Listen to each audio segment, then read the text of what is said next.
Dalam kekasih Tuhan, bertemu kembali dengan saya pada pembacaan firman. Semoga Bapak Ibu sehat selalu dalam lindungan Tuhan. Sebelum membaca firman, kita berdoa terlebih dahulu. Tuhan adalah gembalaku, takkan kekurangan aku. Ia membaringkan aku di padang yang berumput hijau. Ia membimbing aku ke air yang tenang. Ia menyegarkan jiwaku. Urapi kami ya Allah Rohul Kudus dengan seluruh pendengar yang mendengarkan firman. Terangi hati dan pikiran kami saat membaca firman ini. Kami mulai pembacaan firman hanya di dalam nama Tuhan Yesus yang Maha Suci, Maha Besar, Maha Ajaib. Haleluya, amin. Kisah Para Rasul 15. Sidang di Yerusalem.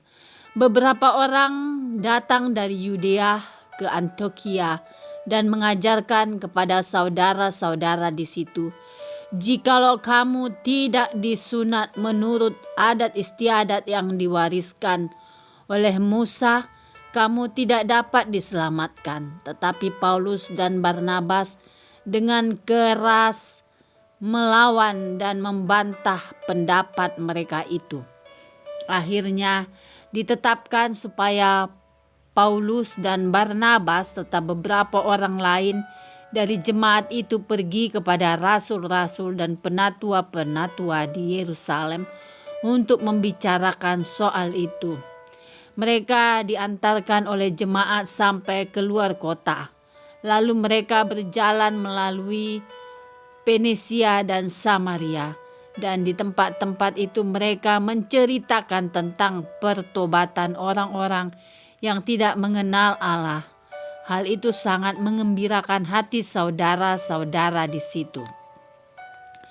Setibanya di Yerusalem, mereka disambut oleh jemaat dan oleh rasul-rasul dan penatua-penatua. Lalu mereka menceritakan segala sesuatu yang Allah lakukan dengan perantaraan mereka.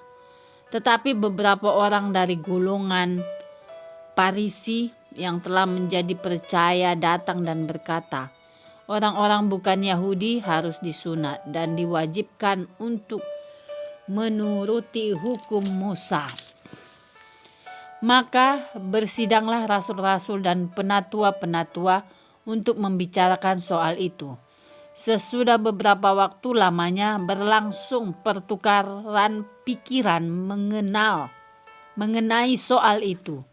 Berdirilah Petrus dan berkata kepada mereka, "Hai saudara-saudara, kamu tahu bahwa telah sejak semula Allah memilih aku dari antara kamu, supaya dengan perantaraan mulutku bangsa-bangsa lain mendengar berita Injil dan menjadi percaya. Dan Allah yang mengenal hati manusia telah menyatakan kehendaknya untuk menerima mereka, sebab Ia mengaruniakan Roh Kudus yang kepada mereka sama seperti kepada kita. Dan Ia sama sekali tidak mengadakan perbedaan antara kita dengan mereka. Sesudah itu menyucikan hati mereka oleh iman. Kalau demikian, mengapa kamu mau mencobai Allah dengan meletakkan pada tengkuk murid-murid itu suatu kuk yang tidak dapat dipikul, baik oleh nenek moyang kita maupun oleh kita sendiri? Sebaliknya, kita percaya bahwa oleh kasih karunia Tuhan Yesus Kristus, kita akan beroleh keselamatan sama seperti mereka juga. Maka diamlah seluruh umat itu, lalu mereka mendengarkan Paulus dan Barnabas menceritakan segala tanda dan mukjizat yang dilakukan Allah dengan perantaraan mereka di tengah-tengah bangsa-bangsa lain. Setelah Paulus dan Barnabas selesai berbicara, berkatalah Yakobus, "Hai saudara-saudara, dengarkanlah aku. Simon telah menceritakan bahwa sejak semula Allah menunjukkan rahmat-Nya kepada bangsa-bangsa lain. yaitu dengan memilih suatu umat dari antara mereka bagi namanya. Hal itu sesuai dengan ucapan-ucapan para nabi seperti yang tertulis. Kemudian aku akan kembali dan membangunkan kembali pondok Daud yang telah roboh, dan reruntuhannya akan kubangun kembali dan akan kuteguhkan, supaya semua orang lain mencari Tuhan dan segala bangsa yang tidak mengenal Allah yang kau sebut milikku. Demikianlah firman Tuhan yang melakukan semuanya ini, yang telah diketahui dari sejak semula. Sebab itu aku berpendapat bahwa kita tidak boleh menimbulkan kesulitan bagi mereka dari bangsa-bangsa lain yang berbalik kepada Allah. Tetapi kita harus menulis surat kepada mereka supaya mereka menjauhkan diri dari makanan yang telah dicemarkan berhala-berhala, dari percabulan, dari daging binatang yang mati dicekik, dan dari darah. Sebab sejak zaman dahulu hukum Musa diberitakan di tiap-tiap kota, dan sampai sekarang hukum itu dibacakan tiap-tiap hari Sabat di rumah-rumah ibadat. Jawab kepada Antiokhia. Maka rasul-rasul dan penatua-penatua beserta seluruh jemaat itu mengambil keputusan untuk memilih dari antara mereka beberapa orang yang akan diutus ke Antiokhia bersama-sama dengan Paulus dan Barnabas, yaitu Yudas yang disebut Barnabas dan Silas. Keduanya adalah orang terpandang di antara saudara-saudara itu.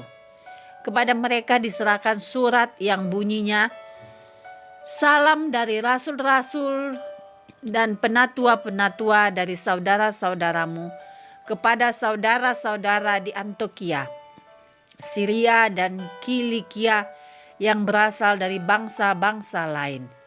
Kami telah mendengar bahwa ada beberapa orang di antara kami yang tiada mendapat pesan dari kami, telah menggelisahkan dan menggoyangkan hatimu dengan ajaran mereka. Sebab itu, dengan bulat hati kami telah memutuskan untuk memilih dan mengutus beberapa orang kepada kamu bersama-sama dengan Barnabas dan Paulus yang kami kasihi, yaitu 2 orang yang telah mempertaruhkan nyawanya karena nama Tuhan kita Yesus Kristus. Maka kami telah mengutus Yudas dan Silas yang dengan lisan akan menyampaikan pesan yang tertulis ini juga kepada kamu. Sebab adalah keputusan Roh Kudus dan keputusan kami supaya kepada kamu jangan ditanggungkan lebih banyak beban daripada yang perlu ini.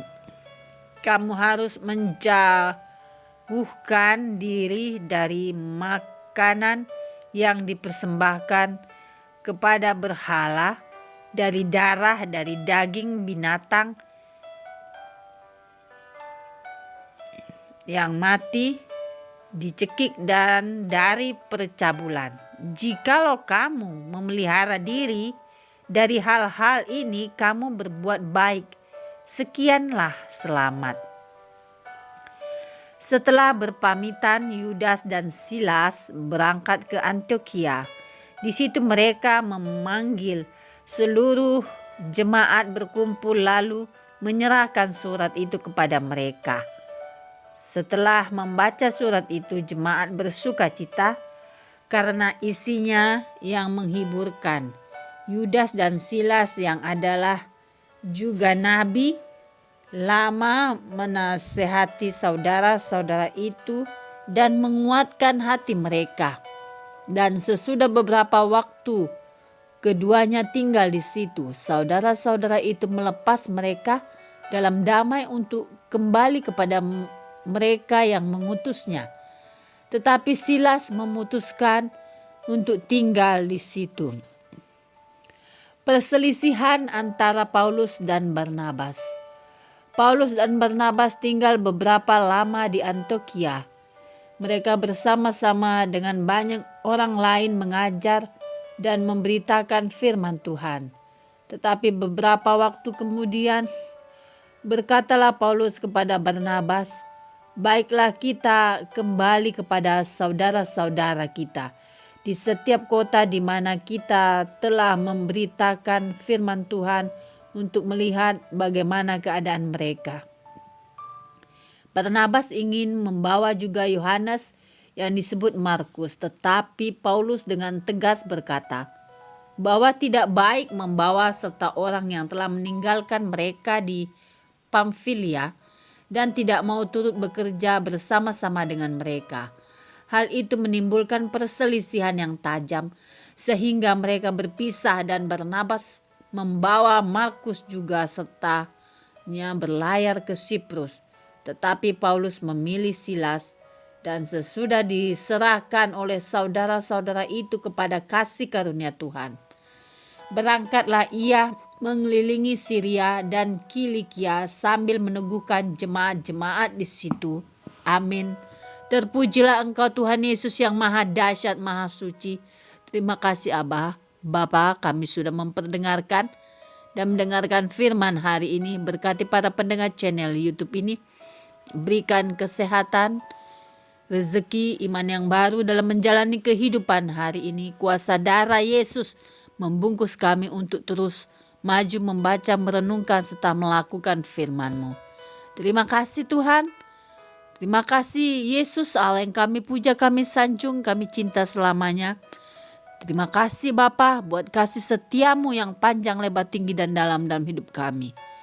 Layaklah Engkau disembah, layaklah Engkau dipuji. Segala puji, hormat, syukur, kemuliaan, kejayaan milik-Mu ya Aba Bapa, sekarang sampai selama-lamanya. Amin.